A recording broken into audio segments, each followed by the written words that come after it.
Therapy Chat Podcast, episode 369. This is the Therapy Chat Podcast with Laura Reagan, LCSWC. The information shared in this podcast is not a substitute for seeking help from a licensed mental health professional. And now, here's your host, Laura Reagan, LCSWC.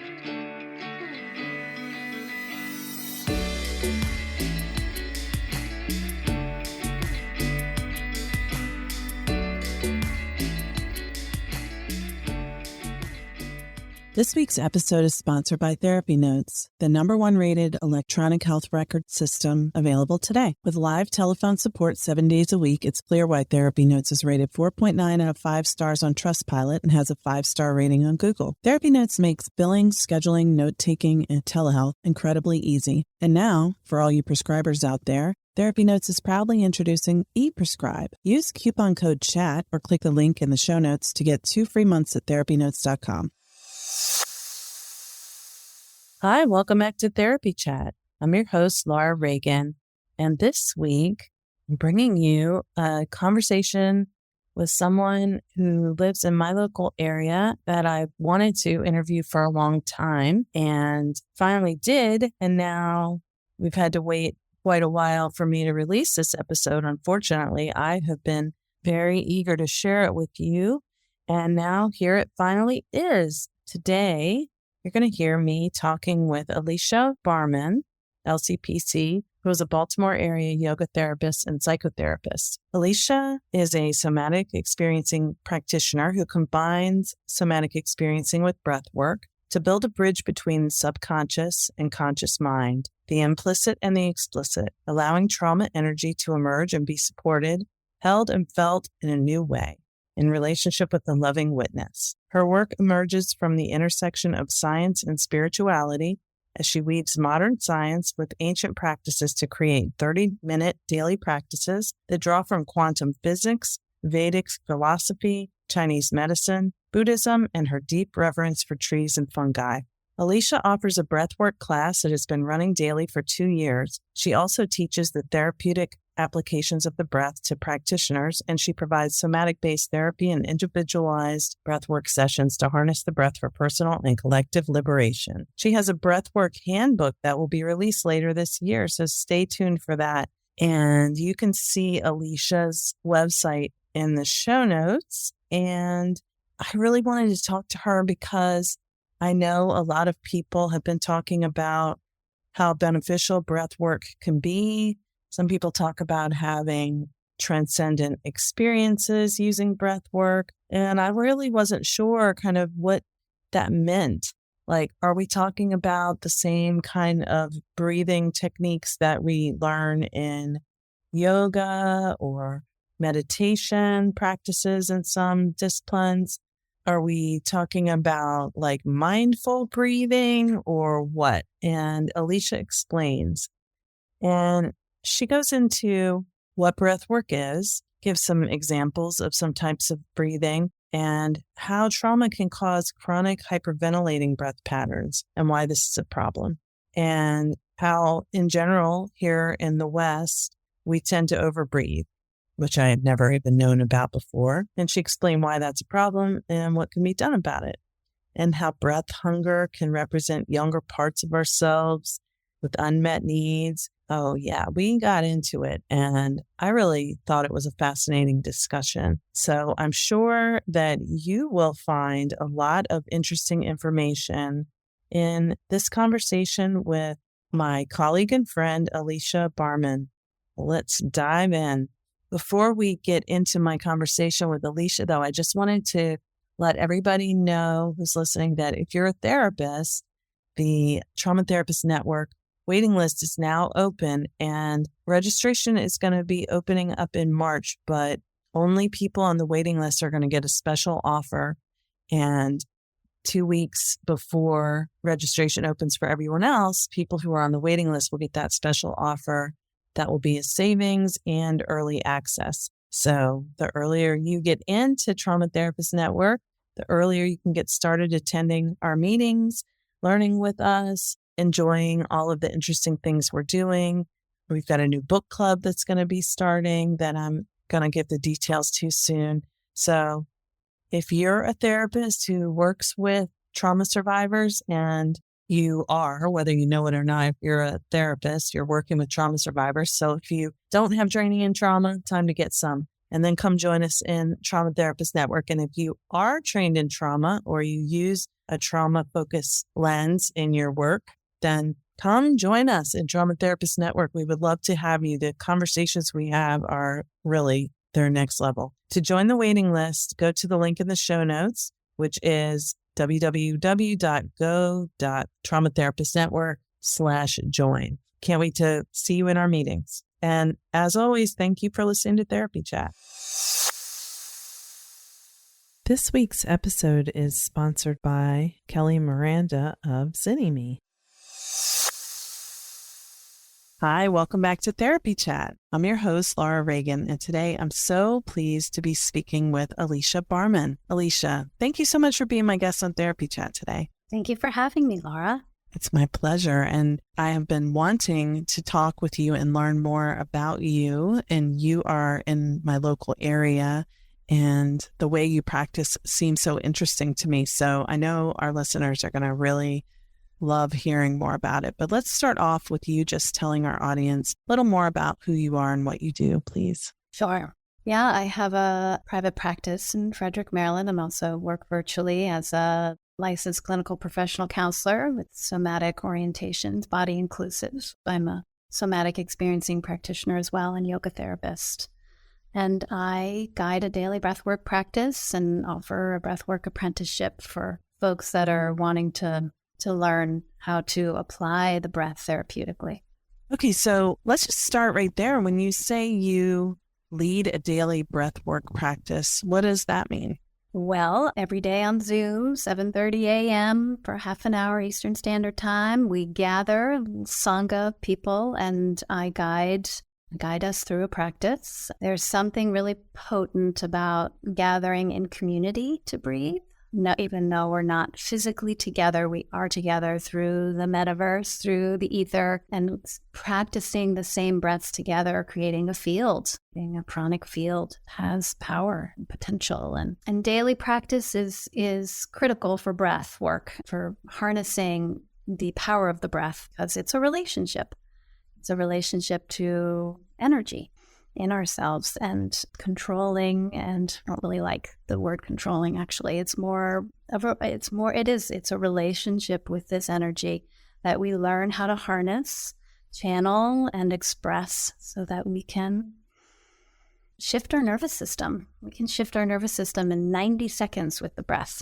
Yeah. And when you talk about that, I mean, even that idea being in relationship to the breath is interesting. It's different because, I know that for myself, taking deep breaths, different yoga breathing techniques can be very soothing and calming to my nervous system. But I've heard about doing like daily chanting, daily, meditation. I've done meditation by following my breath, but I've never thought of doing daily breath work. So I would love for you to even talk a little bit more about really what breath work is. Yeah, I think, everybody has a different expression of it. But for me, breath work is relating to the breath as an accelerator, a brake, a stabilizer, and even a compass.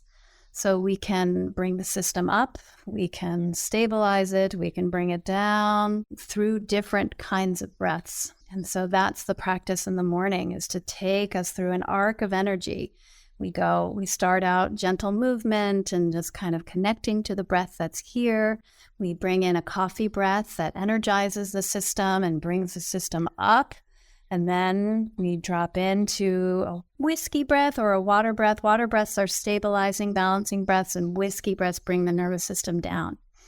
So we play with the breath.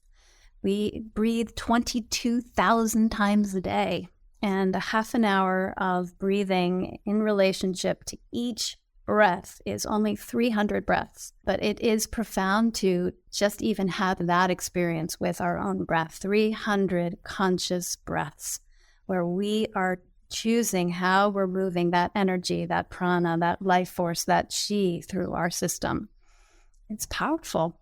It's powerful to feel that we can impact ourselves. Yeah, that's really cool. And, again, like relationship with the breath is just something we don't think about, because even though one might use breathing techniques when needed, I try to check in with my breath. I try to notice how deeply or how shallow my breath is in a given day. But at the same time, breathing is something we take for granted because it's so automatic. So to develop a relationship with it makes it seem as if it's almost a separate thing from, the body in a way. And making a relationship with the body, I guess that would have been a weird concept to me in the past too, but I'm fully on board with that. So this is just another layer of that. It's beautiful. Yeah. Yes. I really believe that healing is relational, and the more in relationship we become to ourselves and each other, the more capacity we have to heal. And the breath creates the space and the power to liberate ourselves. The capacity, I like to think is space and power. And it gives us that capacity for liberation, to free ourselves from the conditioning and the patterns that have come down through the generations and that show up even in the breath. I inherited hyperventilating patterns from both my parents, and in my own trauma expression is hyperventilating, like most trauma is. It's a faster rhythm of breath, it's higher in the body. And I had to learn to change this disordered pattern of breath, and in so doing, came into deeper relationship with my true nature. Yeah. Wow. That's just, as I sit with you and I can see you, and our listeners won't be able to, but your presence, and I've felt this from the first time we talked, is very calm and peaceful. And to imagine that hyperventilating was kind of your way of course, only maybe in trauma reactions, but it's a big contrast. So to see, because you seem so settled and centered. Yeah. Once we tune into it, it's easier to see. And there's some signifiers of it, like frequent yawning or sighing or mouth breathing. But, I imagine I didn't look like I was hyperventilating all the time, but my breath rhythm was faster. I was breathing more than I needed to be. Mm-hmm. And that is kind of my biggest takeaway from this journey with the breath, is that we as a culture tend to overbreathe, just like we tend to overeat and be malnourished. We overbreathe and we're actually not oxygenated. And in slowing the breath down, not just slowing it down, but reducing the volume of breath, that is how we become more oxygenated, because we actually do need carbon dioxide in our system in order to court the oxygen to the tissues.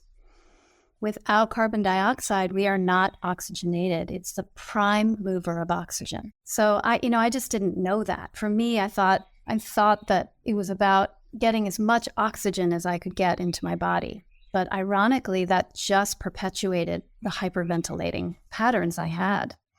And this was early in my yoga career in my 20s, where I was, in order to calm down, I'd be taking bigger breaths. But the irony is that actually I needed to be taking smaller breaths and slower breaths, and to cultivate the capacity for the discomfort that comes with an increasing of carbon dioxide in the system. Carbon dioxide sets off these chemoreceptors that say, breathe, breathe. So underneath that is all this stress of suffocation. We feel breathless, right? It is a primal experience to need air.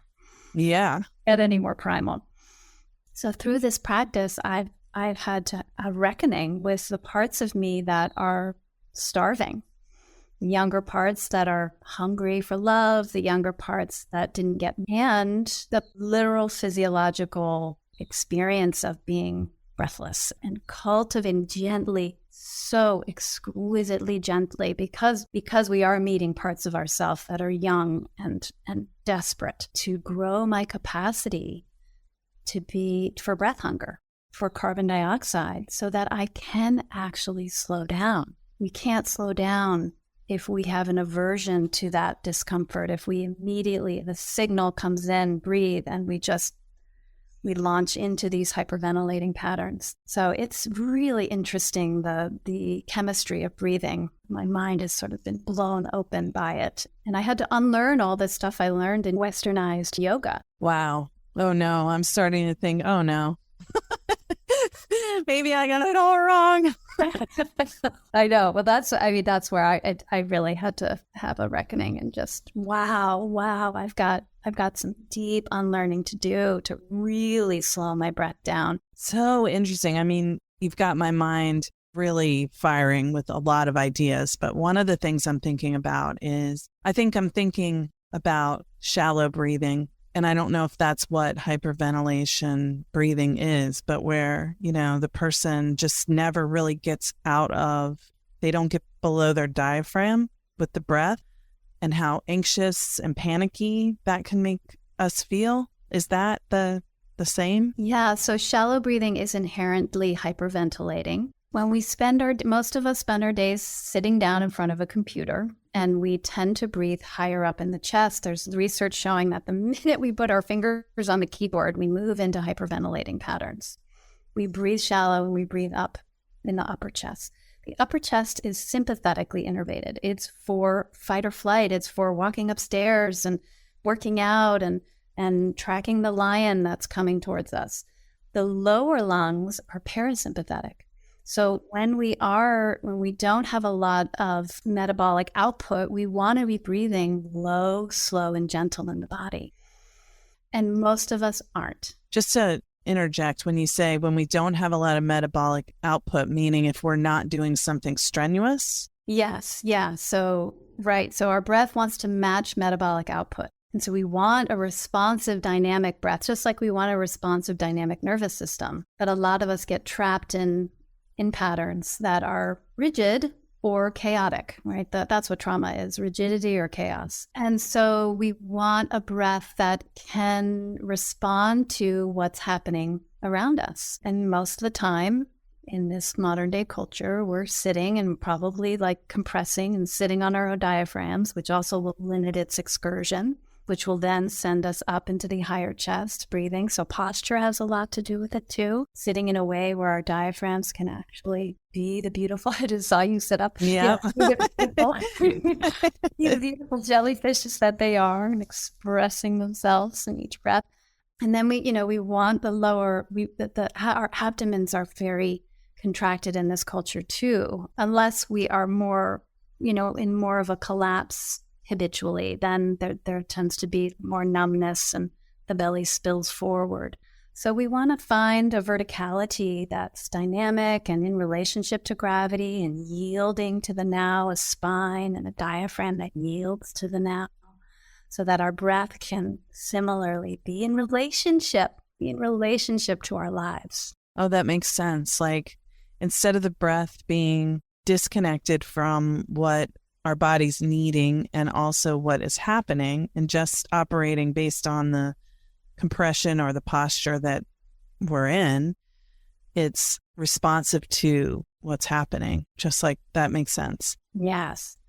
And oftentimes we're in stories that are really stressful, and that's going to impact our breath. And then that impacts everything. The breath is foundational. It informs our nervous system. And then our nervous system informs all of our organs. So we have this incredible mechanism to communicate to our nervous system. Breath, prosody, and touch are the three ways we can actually interact with our nervous system. Can you say what prosody is for people who don't know? Where it's tone of voice, essentially compassion, kindness, gentle tones impact us because we are relational beings. We're mammals, and we're impacted by quality of touch and quality of voice and quality of breath. And that's why I love breathing together, because really I've come to the point in my career where I don't believe in self-regulation. I think it's all co-regulation, all of it, whether that's relationship to self, to Mother Earth, to dog in your room, or a human. It's about relationship. So clear about that now. My own healing. And also my need for humans in healing, and in my own, I find that I really need the accountability of showing up every day. People are going to be there. They're counting on me. And my practice revolves around being fully available and present daily to breath and to the Sangha, to the sacred community.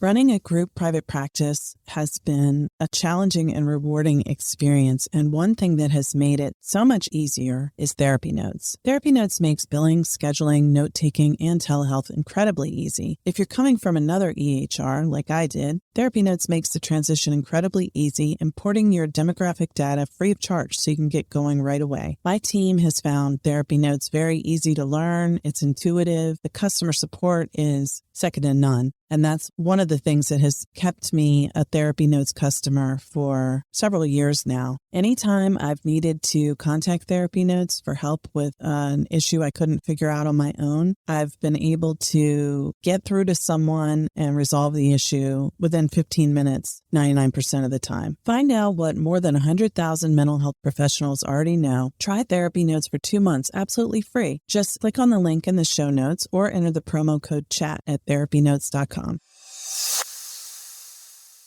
Did you know that 47% of therapists struggling financially in private practice already have a full caseload of clients? It's not enough to simply start a private practice and fill up your caseload. You need to know how to run and sustain a profitable business. And the sooner you find out, the less mistakes you'll make on your journey. During the week of February 6, 2023, Kelly Higdon and Miranda Palmer of Zinni are hosting free 90-minute trainings on how to make $10,000 plus more profits per year and work 10 plus hours less per week in private practice separated by stage. And you're invited to join live. The stage-specific trainings are focused on the following: how creating an ethically sound, informed consent document can lead to over $10,000 more in profit in 2023, how understanding business expenses and taxes could increase your end-of-year profitability by over 30%, how little daily changes in habits and patterns could save you hours a week and reduce your liability. In short, they're going to talk specifics about what to change to work less in practice and make more money while getting better clinical outcomes. You can't beat that. Learn more about the trainings at the link in our show notes for Make More Profits and Work Less in Private Practice from Kelly and Miranda of Zinni.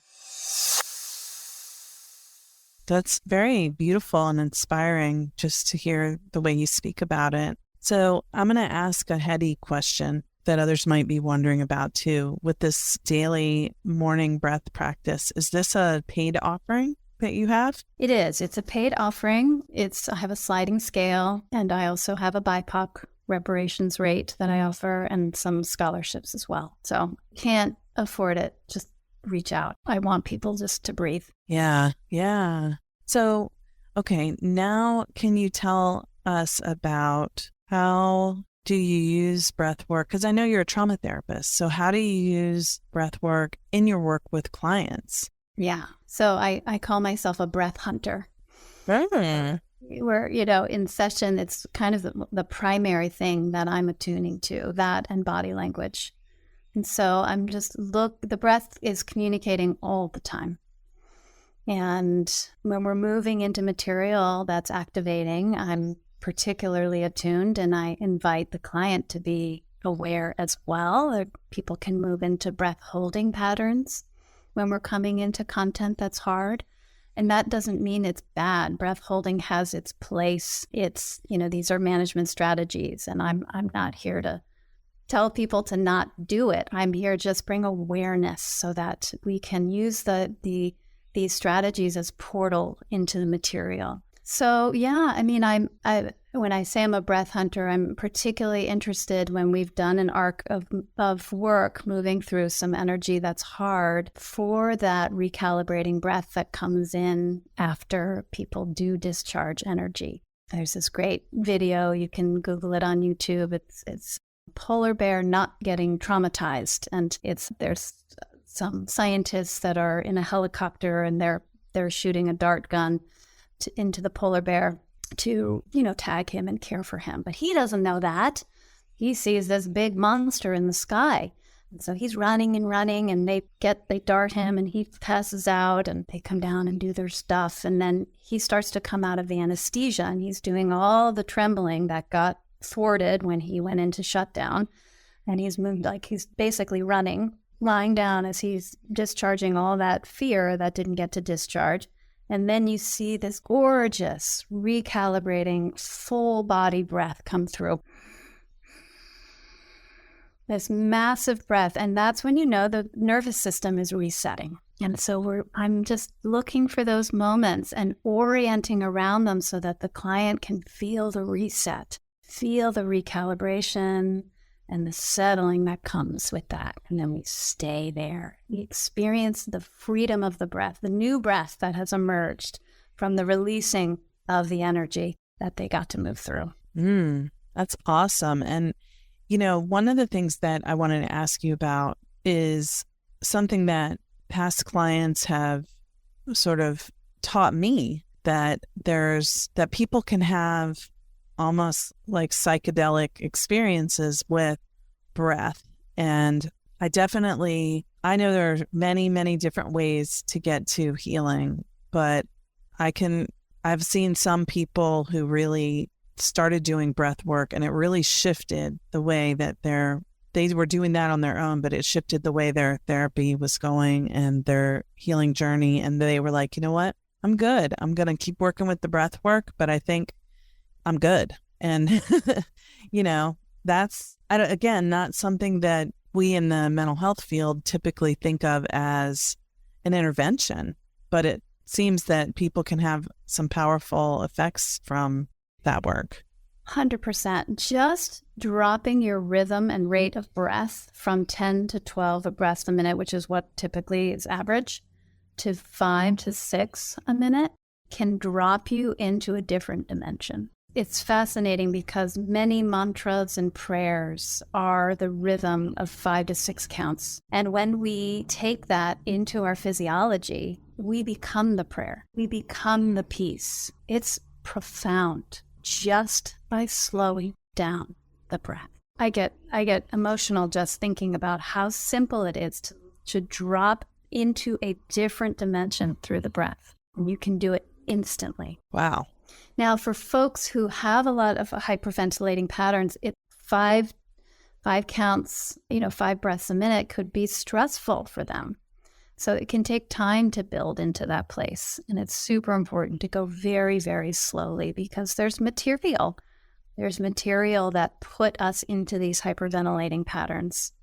And right. So I want to wade with just so much tenderness into building capacity for the carbon dioxide, for the hunger. Yeah, what is that? Is that the discomfort and the hunger for carbon dioxide that you mentioned? Is that like a feeling like you can't get your breath? Like, I'm going to suffocate type feeling? Or is it just like it's uncomfortable to hold your breath? So in a regulated nervous system, we're breathing, 10 breaths a minute and about 5 to 6 liters of volume of air. And we're moving through life with some slowness and ease, unless, of course, we're walking upstairs or running from a lion. And we're punctuated that this is just naturally happens when we have a regulated breath. There are pauses at the bottom of the breath. Uh-huh. And for hyperventilating, folks who hyperventilate, those pauses go away. And it's those pauses that are central to our capacity to be oxygenated, to have life force in us. And so if you look at the list of what it feels like to be anxious, it's also the list for hyperventilation, also the list for not having the pause at the bottom of the breath, of not being oxygenated. Wow. Yes. So we can get at these patterns of anxiety and overwhelm through breath, through changing patterns of breath, slowly and with care. I want to be super clear. This is not an easy fix. Right. In part because it's so unconscious, because we're doing it 22,000 times a day. 22,000 times. Yeah. Almost 1,000 times an hour.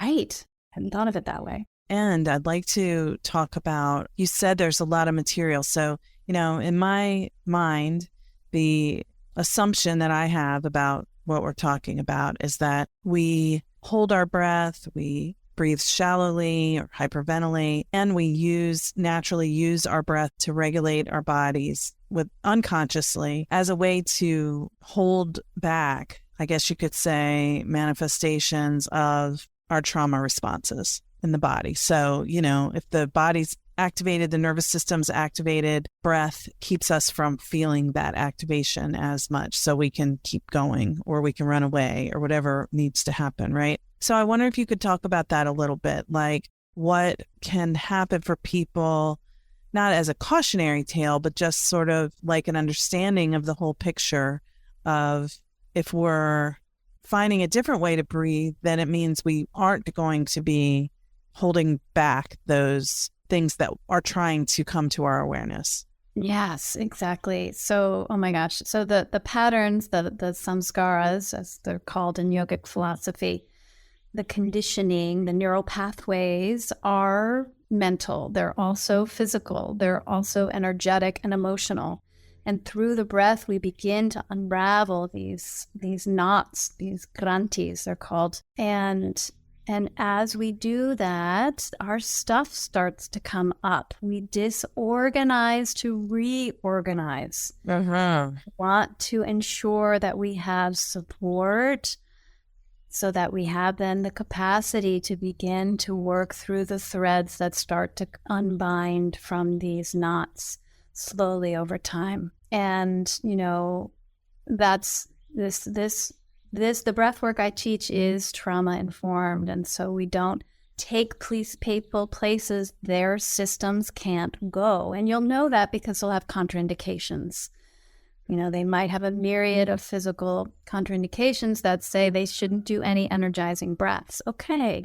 So then we start with the more balancing breaths. And over time, their system might then be able to start to tiptoe into and pendulate into these more invigorating breaths where we're exploring, our beautiful, what's the word I'm looking for? Our sacred aggression that didn't get to express, and we get to organize it and move it in a way that's with a lot of care, instead of just, having people feel the threat response that they didn't get to feel. That's what I love about breath work. It's that we can move into challenging material with play and with it being organized in a way that feels powerful. So often trauma and helplessness are overcoupled. So to move into material with a sense of mastery and a sense of power can be just healing in and of itself. Yeah. You are doing so many fascinating things, and I'm really grateful that you're sharing what you do with so many people in different ways. Will you just tell our audience, as we wind down with this conversation, sort of how people can work with you, what kinds of things you have to offer? Sure. So the best place to find me is probably on Facebook or Instagram, Alicia Barmon, and Ahimsa Therapy is my business name. I also have a website, and you can find my different offerings through that, whether that be somatic psychotherapy or the daily breathwork practice or the 6-month apprenticeship for people who want to learn how to use the breath therapeutically. Will you say a little more about that real quick, just for listeners? Because I'm sure some people are like, wait, I want to do this in my practice. Oh my goodness, I love it so much. So it's 6 months. It includes the daily breathwork practice. That's a vital part of it, to show up and try these breaths on in your being so that then you can share them from a place of deep knowing. And then we meet for a webinar, all-day webinar once a month, where we explore the science of breathing, the biomechanics of breathing, the nervous system in the breath, grief in the breath, therapeutic applications of the breath. And then we take one Monday a month. Right now it's a Monday, but that could change, for an hour and 75 minutes. It's a 75-minute process group where we're guided. I guide folks into some breath work and a somatic practice, and then there's sharing. So there is a sense of community and sangha and our own work with the breath that walks alongside this more intellectual learning. That's beautiful. And for people who might be interested in the apprenticeship, is it for body workers, therapists? It's for folks who have an active practice supporting people in healing work. You can get CEUs if you're a licensed clinical professional counselor in Maryland, and also a yoga therapist. There are CEUs for that as well. Awesome. Alicia, thank you so much for taking the time to be my guest on Therapy Chat today. I've loved talking with you. I really appreciate you taking the time to listen and share my work, and I appreciate all you're offering our regional community as well through your work. So thank you. Thank you. Thank you to Therapy Notes for sponsoring this week's episode. I do love Therapy Notes. It's such an asset to my business and makes my job as a practice owner and a therapist much easier. Try it today with no strings attached to see why everyone is switching to Therapy Notes, now featuring ePrescribe. Use coupon code CHAT or click the link in the show notes to get 2 free months at therapynotes.com. Thank you for listening to Therapy Chat with your host, Laura Reagan, LCSWC. For more information, please visit therapychatpodcast.com.